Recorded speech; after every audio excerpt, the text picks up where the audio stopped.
Bismillahirrahmanirrahim. Assalamualaikum warahmatullahi wabarakatuh. Pada pertemuan hari ini akan saya sampaikan tentang uji validitas dan reliabilitas instrumen penelitian. Contoh penelitian misalnya, saya memiliki sebuah judul pengaruh pemahaman agama dan etos kerja terhadap tingkat kesejahteraan nelayan. Maka untuk yang pertama adalah suatu ukuran yang menunjukkan tingkat kevalidan atau kesahihan suatu instrumen. Metode uji validitas yang digunakan yaitu bisa menggunakan Microsoft Excel. Yang kedua bisa menggunakan korelasi produk momen pakai SPSS. Nah, kriteria untuk kedua-duanya adalah apabila harga R hitung setelah dikonsultasikan dengan R tabel pada taraf signifikansi 5% atau 0,05, di mana R hitung itu lebih besar dari R tabel, maka butir instrumen tersebut adalah valid. Nah, contohnya yaitu metode uji validitas yang digunakan, kita menggunakan Microsoft Excel. Kita buka program Excel, kemudian kita kasih di sini sama dengan ketik Corel ya, Corel. Kita klik 2 kali, kemudian tekan kontrol, arahkan dari 1 sampai 40 di sini masih tetap di. Nah, kita arahkan yang total ke bawah. Kemudian di sini kita akan kasih dolar, kemudian yang di sini juga kita kasih dolar, kemudian enter. Nah, setelah itu muncul angka, kita tarik sampai sini. Nah, muncul semuanya angka. Terus kemudian bisa kita lakukan juga untuk yang variabel X2-nya. Caranya ini sama dengan, kemudian kita ketik Corel, kita Corel R-nya 2, kita klik 2 kali, kita tekan kontrol. Nah, sampai sini masih tetap, kemudian total. Nah, kemudian di sini kasih dolar. Di sini juga kasih dolar, enter. Nah, kemudian ini boleh di copy. Nah, seperti ini boleh, paste. Terus kemudian yang terakhir sama caranya, sama dengan Corel R-nya 2, klik 2 kali, kemudian kontrol, kemudian pada total. Nah, kemudian setelah itu ini dikasih dolar, juga ini di sebelahnya dikasih dolar, enter. Nah, ini kita tarik, ya sudah selesai. Nah, dalam rumusnya ya, apabila R hasil itu lebih kecil daripada R tabel, ya R tabel pada DK N-nya 40, berarti N-2 berarti 38, itu R tabelnya adalah 0,304. R hasil lebih kecil daripada R tabel, maka kesimpulannya adalah tidak valid atau TV ya.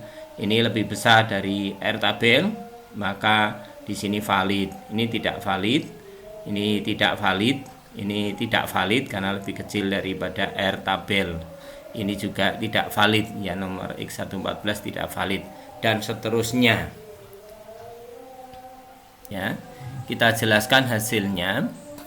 Jadi R ya, R tabel, R product moment, R tabel. Ini kita tarik ke bawah yang 0,05, kemudian yang 3 DKN-2 40 min 2 38 itu ini adanya 35, jadi 40 kita tarik ke kanan 0,304 ya. Jadi tadi ini tidak valid, tidak valid, tidak valid, tidak valid, tidak valid, dan seterusnya. Ini sebagian. Kemudian untuk program SPSS ya, bagaimana caranya? Ya, kita buka program SPSS, kita buka programnya, open ya, open seperti biasa. Kita open data, arahkan pada model Excel. Nah, ini datanya, kita open. Oke. Nah, kemudian bagaimana caranya? Adalah analis, correlate, bivariate.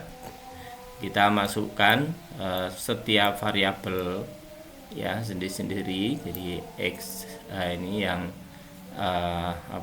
yang nomornya, lupa nomornya, di-clearkan dulu ya. Ya, ini kita shift ke bawah, kita sampai di total ini, kita masukkan ke variables. Kemudian pastikan di kotak correlation coefficient ini pada centang person. Oke.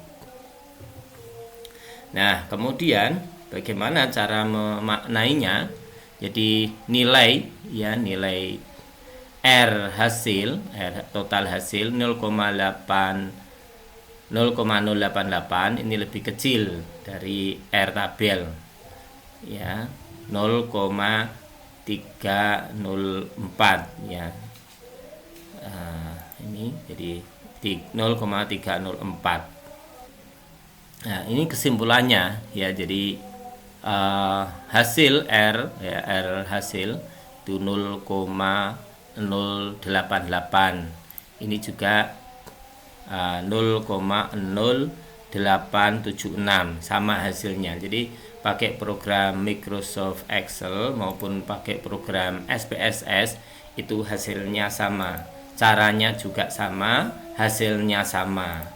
Ini caranya juga sama, pakai R tabel, hasilnya juga sama. Nah, kemudian selanjutnya pakai uji reliabilitas. Ya, selanjutnya adalah uji reliabilitas instrumen, adalah tingkat kesamaan hasilnya apabila instrumen tersebut diulangi dalam penggunaan, atau bisa dikatakan keajegan atau tetapnya hasil.